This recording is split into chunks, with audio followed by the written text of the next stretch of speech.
సభకు నమస్కారం. Many many happy returns of the day sir. నాకు అవిష్ గారు ఈ సినిమా 2 years బ్యాక్ చెప్పారు, ఢిల్లీలో మీకు ఆగ్రాలో షూట్ చేస్తున్నప్పుడు. సార్ నెక్స్ట్ సినిమా మీది ఏంటంటే త్రినాథరావు గారితో చేయబోతున్నానని చెప్పేసి అప్పుడు చెప్పారు. ఇది గుడ్ సబ్జెక్ట్, నాకు బాగా నచ్చింది ఆ సబ్జెక్ట్, నేను చేయబోతున్నానని చెప్పారు. అండ్ మన తెలుగు సినిమా చేసుకున్న అదృష్టం ఏంటంటే ద గాడ్ గిఫ్ట్.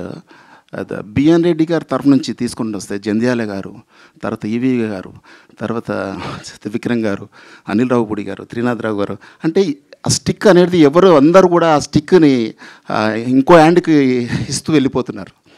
అది మన తెలుగు సినిమా చేసుకున్న అదృష్టం అనుకుంటా.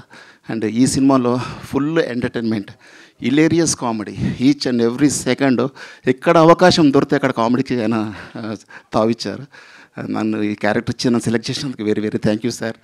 అండ్ ఎవ్రీ కామెడియన్స్ అందరూ ఎవ్రీ పాత్రకు ఇందులో ఒక హీరోయిజం, అండ్ అలాగే ప్రతి పాత్రకి ఇందులో ఇంపార్టెన్స్ ఉంది. ఎవ్రీబడి ప్రతి దానికి కూడా ఎంటర్టైన్మెంట్ ఉంటుంది.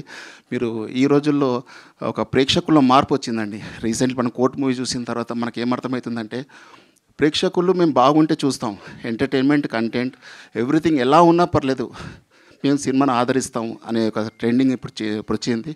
ఇప్పుడు ఆయన వేరు, ఎందుకంటే ఈ మార్పు రావడం అందరికీ చిన్న సినిమాలకు, ఎందుకంటే దాసనారాయణ గారి నుంచి మన ప్రతి చిన్న సినిమా పెద్ద సినిమా అన్నీ ఒకటేలాగా, ఏది హిట్ అయితే అదే పెద్ద సినిమా అన్న ట్రెండింగ్ వస్తుంది.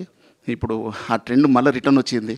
అందుకు మనం అందరం చాలా హ్యాపీగా ఫీల్ అయ్యి మంచి మంచి కంటెంట్లు ఉన్న, ఎంటర్టైన్మెంట్ ఉన్న సినిమాను ముందుకు తీసుకెళ్ళి మన మీడియా మిత్రులు అందరూ ఎంకరేజ్ చేసి అట్లాంటి సినిమాలు ఎంకరేజ్ చేసి ముందుకు తీసుకెళ్ళాలని కోరుకుంటున్నాను. Thank you very much.